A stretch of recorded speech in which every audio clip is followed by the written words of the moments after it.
کہ وہ اللہ تعالیٰ کی دی ہوئی شہرت اور عزت کو ڈیفیم کر سکے۔ امپورٹڈ حکومت کے پاس صرف ایک ہی طریقہ کار ہے اپنی دوبارہ کھوئی ہوئی فیم حاصل کرنے کا، اور اپنی تمام کرپشن کا عوام کے سامنے اعتراف کریں اور عوام اور اللہ تعالیٰ سے معافی مانگیں اور آئندہ نہ کرنے کا یقین دلائیں، اور جو ملک کی دولت لوٹی ہوئی ہے وہ ملک کو واپس کریں۔ بے شک اللہ تعالیٰ معاف کرنے والا ہے، اور پھر دیکھیے کہ پاکستانی عوام آپ کا کیسا استقبال کرتی ہے۔ ورنہ یہاں آپ قانون سازی کر کے NRO 2 لے کے اپنے کیسز معاف کروا سکتے ہیں، لیکن اللہ تعالیٰ کی عدالت جہاں ہم سب کو جانا ہے بہت بڑی عدالت ہے، وہاں کسی کی نہیں چلے گی، اور یہ حساب وہاں جا کے آپ کو دینا پڑے گا۔ حاضرین، ادھر تحریک انصاف کے منحرف ارکان اور رہنماؤں نے نئی پارٹی کے قیام کی تیاریاں شروع کر دی ہیں اور مختلف آپشن پر غور شروع کر دیا ہے۔ ناظرین، ایک رپورٹ کے مطابق PTI کے منحرف اراکین، جن کی تعداد لگ بھگ 40 کے قریب ہے، اور اس میں پاکستان مسلم لیگ نون کے کچھ جو ہے ارکان پارلیمنٹ، وہ انتخابات سے قبل اس میں شمولیت اختیار کر سکتے ہیں۔ ناظرین، سننے میں یہی آیا ہے کہ PTI کے 22 ارکان، جس میں علیم خان، جہانگیر ترین اور چودھری سرور گروپ ہے، اس کے اراکین کو اس پارٹی میں کلیدی عہدے دیے جانے کا امکان ہے۔ ناظرین، ذرائع کا کہنا ہے کہ اس نئی جماعت کی قیادت PTI پنجاب کی ایک سابقہ اہم شخصیت کرے گی۔ نئی جماعت عام انتخابات میں نئے علیحدہ انتخابی نشان کے ساتھ میدان میں اترے گی۔ نئی یہ جماعت آئندہ انتخابات میں پیپلز پارٹی اور نون لیگ کے ساتھ سیٹ ایڈجسٹمنٹ کے تحت انتخابات میں حصہ لے گی۔ ذرائع کا کہنا ہے کہ یہ جماعت PTI کے مضبوط حلقوں میں اپنے امیدوار کھڑے کرے گی، اور کوشش کی جائے گی کہ پنجاب میں یہ 40 سے 45 سیٹیں حاصل کر سکیں، اور کوشش کی جائے گی کہ قومی اسمبلی میں 15 سے 20 سیٹیں حاصل کر سکیں، اور پنجاب کا اگلا وزیر اعلیٰ لے کے آنے کی سرتوڑ کوشش کی جائے گی۔ ناظرین، پاکستان کے وزیر خزانہ جناب اسحاق ڈار کا کہنا ہے کہ پاکستان کے زر مبادلہ کے ذخائر 4 ارب ڈالر نہیں بلکہ 10 ارب ڈالر ہیں۔ انہوں نے کہا کہ پاکستان کے واجب الادا قرض وقت پر واپس کر رہے ہیں، اور پاکستان کے زر مبادلہ کے ذخائر بہت جلد دوبارہ مستحکم ہو جائیں گے۔ اسحاق ڈار نے مزید وضاحت کی کہ پاکستان کے کمرشل بینکوں کے پاس 6 ارب ڈالر وہ بھی پاکستانی کے ہیں۔ ان کا کہنا تھا کہ عالمی ادارہ مالیاتی IMF کا وقت بہت جلد پاکستان کا دورہ کرے گا۔ جنیوا میں بھی ان کی ملاقات IMF سے ہونے جا رہی ہے، اور وہ آتے ہوئے واپسی پر 3 روزہ دورے کے لیے متحدہ عرب امارات رکیں گے۔ انہوں نے امید ظاہر کی کہ بہت جلد جو سعودی عرب سے فنڈز جو ہے وہ پاکستان منتقل ہو جائیں گے۔ پاکستان کے موجودہ آرمی چیف بھی گزشتہ دنوں معیشت کی بحالی کے سلسلے میں سعودی عرب کا دورہ کر چکے ہیں۔ رپورٹ یہی ہے کہ پاکستان اسٹیٹ آئل قرضوں کے جال میں پھنس گیا ہے۔ ناظرین، ایک رپورٹ کے مطابق پاکستان اسٹیٹ آئل PSO اور Sui northern gas pipeline limited کو صارفین سے بلوں کی وصول نہ ہونے کی وجہ سے قرضوں کے جال میں پھنسا دیا ہے۔ ناظرین، پاور سیکٹر ماضی میں فرنس آئل کی فراہمی پر PSO کو ادائیگیوں کے حوالے سے سب سے بڑا ڈیفالٹر ہوا کرتا تھا، تاہم اب SNGPL نے PSO کو 396 ارب ادا کرنے ہیں۔ گزشتہ سال مارچ میں یہ واجبات 270.8 ارب روپے کے تھے۔ ناظرین، PSO Sui northern gas pipeline limited کو سپلائی کے لیے بیرون ملک سے LNG کارگو خریدتا ہے، اور اس کے علاوہ ایندھن کی فراہمی پر مختلف شعبوں سے واجبات کی عدم ادائیگی کی وجہ سے PSO کو مالی بحران کا سامنا ہے۔ یہ وصولیاں گزشتہ سال مارچ میں 538.3 ارب روپے کی تھیں، کیونکہ کئی کلائنٹس ایندھن کی فراہمی کے لیے اپنے بل ادا کرنے میں ناکام رہے۔ مالی سال 2021 اور 22 کے پہلے 9 مہینے جولائی تا مارچ میں PSO کی وصولیوں میں 151.3 ارب روپے یا 42% اضافہ ہوا۔ جولائی 2021 کے اوائل میں یہ رقم 357 ارب روپے کی تھی، جبکہ اس وقت PSO کے قابل وصول واجبات بڑھ کر 620 ارب روپے تک پہنچ چکے ہیں۔ یہاں تک کہ اپنے غیر ملکی LNG سپلائرز کو اپنے واجبات کی ادائیگی میں بھی شدید مشکلات کا سامنا ہے۔ مجموعی قابل وصول رقوم میں PSO کو بجلی کی پیداوار کے لیے تیل کی فراہمی کی مد میں پاور سیکٹر سے 176 ارب روپے وصول کرنے ہیں۔ پاور جنریشن کمپنیاں بڑی نادہندہ ہیں جنہیں 146 ارب روپے ادا کرنے ہیں۔ ہیبکو کو 24 ارب روپے کا مقروض ہے، جبکہ کیپکو 5 ارب ادا کرنے کا پابند ہے۔ Pakistan international air lines PIA ایک اور بڑا نادہندہ سرکاری ادارہ ہے۔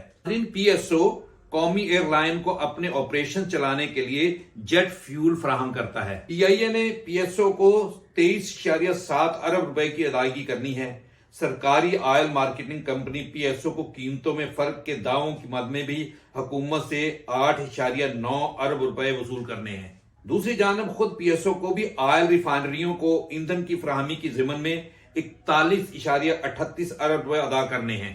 اس پر پاک عرب ریفائنری کمپنی نے 24.4 ارب روپے، پاکستان ریفائنری لمیٹڈ نے 6.1 ارب روپے، نیشنل ریفائنری لمیٹڈ نے 3.49 ارب روپے، اٹک ریفائنری نے 6.13 ارب روپے اور اینار کے 1.12 ارب روپے واجب الادا ہیں۔ ناظرین، PTI کے چیئرمین اور سابقہ وزیر اعظم جناب عمران خان صاحب نے اس خدشے کا اظہار کیا ہے کہ پولیٹیکل انجینئرنگ کے ذریعے سے PTI کو کمزور کرنے کی کوشش کی جا رہی ہے۔ عمران خان کراچی کے وومن کنونشن سے آج ویڈیو لنک سے خطاب کر رہے تھے۔ انہوں نے کہا کہ پنجاب میں مسلم لیگ نون کی حکومت بنانے کی پوری کوشش کی جا رہی ہے۔ انہوں نے کہا کہ مسلم لیگ نون نے ملک کو تباہ کر دیا اور آج ملک میں سب سے بڑا بحران ہے، اور اس بحران کے ذمہ دار ریٹائرڈ جنرل قمر جاوید باجوہ صاحب ہیں۔ ناظرین، یہ پولیٹیکل انجینئرنگ ہی تو ہے کہ لوگ دھڑا دھڑ بلوچستان میں پیپلز پارٹی میں شامل ہو رہے ہیں، ورنہ پیپلز پارٹی نے کون سا بڑا مارکا مارا ہے بلوچستان میں کہ لوگ اس سے متاثر ہو کر دھڑا دھڑ پیپلز پارٹی میں شامل ہو رہے ہیں۔ سب جانتے ہیں کہ سندھ میں جہاں پیپلز پارٹی کی مستقل حکومت رہی ہے، انہوں نے سندھ کے عوام کے لیے کیا کچھ کیا۔ سندھ میں سکولوں، سڑکوں اور ہسپتالوں کی حالت کیا ہے؟ سیلاب آنے سے پہلے حکومت سندھ نے کیا اقدامات اٹھائے اور سیلاب کے بعد متاثرہ لوگوں کے لیے حکومت سندھ نے کیا کیا؟ پولیٹیکل انجینئرنگ کے بل بوتے پر اب پیپلز پارٹی کو پنجاب میں بھی مضبوط کرنے کی کوشش کی جا رہی ہے۔ کراچی میں MQM کے تمام دھڑوں کو اکٹھا اور یکجا کرنے کی کوشش کی جا رہی ہے۔ عمران خان صاحب نے بھی اس بارے میں یہی کہا کہ اگر ملک میں پولیٹیکل انجینئرنگ کی گئی تو آئندہ آنے والی حکومت بھی کمزور بنیادوں پر کھڑی ہوگی اور موجودہ سیاسی بحران جو کا تو رہے گا اور ملک آگے نہیں بڑھ سکے گا۔ PTI کے چیئرمین جناب عمران خان صاحب نے مزید کہا کہ PTI ملک کی واحد سیاسی جماعت ہے جو ملک کو موجودہ بحران سے اور معاشی حالات سے نکال سکتی ہے۔ ناظرین، پاکستان میں ایک طرف سستے آٹے کی جستجو میں غریب آدمی مر رہا ہے تو دوسری طرف اشرافیہ کی عیاشیاں ختم ہونے کا نام نہیں لے رہی۔ زر مبادلہ کی ذخائر میں زبردست کمی کے باوجود حکومت پاکستان نے لگژری گاڑیوں کے لیے LC کی پابندی میں نرمی کا عندیہ دے دیا ہے۔ ذرائع کے مطابق 165 لگژری گاڑیوں کی LC کھولی جائیں گی۔ پہلے مرحلے میں 65 گاڑیوں کی بکنگ کی جا رہی ہے۔ ان گاڑیوں کی قیمت تقریباً 5 کروڑ کے لگ بھگ ہے، جن کی ڈیلیوری مارچ میں ہوگی۔ ناظرین، بزنس اسکاڈر کے ریسرچ ہیڈ کی ایک رپورٹ کے مطابق پاکستان میں زر مبادلہ کے ذخائر 4.5 ارب ڈالر تک پہنچ گئے ہیں۔ یہ ذخائر ملک میں 3 ہفتے کی امپورٹ کے لیے کافی ہیں۔ ری پیمنٹ کرنے کے لیے ہمارے پاس کچھ نہیں ہے۔ ضروری درآمدات میں تیل اور اشیاء خرد و نوش میں بھی مسائل آ رہے ہیں۔ ہیلتھ انڈسٹری میں بھی قلت پیدا ہونی شروع ہو گئی ہے۔ ایسے میں آپ 1.5-2 لاکھ ڈالر کی گاڑی آنے دے رہے ہیں اور اس کے لیے 100 LCs کھول رہے ہیں، اور اس سے کیا اشارہ ملتا ہے کہ آپ کی ترجیح کیا ہے؟ معیشت کی خرابی کی وجہ سے چاہیے تو یہ ہے کہ آپ کو پیسے بچا کر رکھنے چاہیے اور آپ کو لگژری سائیڈ لائن کرنی چاہیے۔ ناظرین، اس سے قبل بھی امپورٹڈ حکومت نے اپنی عیاشانہ طرز عمل اور اپنی عیاشیوں کی وجہ سے ملک کی معیشت کا بیڑا غرق کیا، اور اب یہ تمام ملبہ اپنے پروپیگنڈے سے، جھوٹے پروپیگنڈے سے عمران خان پر ڈال رہے ہیں۔ ناظرین، آخر میں ایک انتہائی افسوسناک خبر، معروف عالم دین مولانا احترام الحق تھانوی امریکہ میں انتقال کر گئے۔ انا للہ و انا الیہ راجعون۔ مولانا احترام الحق تھانوی کے بیٹے محتشم الحق کے مطابق مولانا کی نماز جنازہ اور تدفین امریکہ میں اٹلانٹا میں ہی ہوگی۔ اہل خانہ کے مطابق مولانا احترام الحق تھانوی کینسر کی موذی مرض میں مبتلا تھے اور وہ علاج کی غرض سے 6 ماہ سے امریکہ میں مقیم تھے۔ ناظرین، مولانا احترام الحق تھانوی مولانا احتشام الحق کے بڑے صاحبزادے تھے۔ اللہ تعالیٰ مولانا صاحب کو اپنے جوال رحمت میں جگہ دے اور لواحقین کو صبر عطا فرمائے، آمین۔ اب تک اتنا ہی، اگلی مفید ویڈیو کے لیے پھر حاضر ہوں گا، اجازت دیجیے، اللہ حافظ۔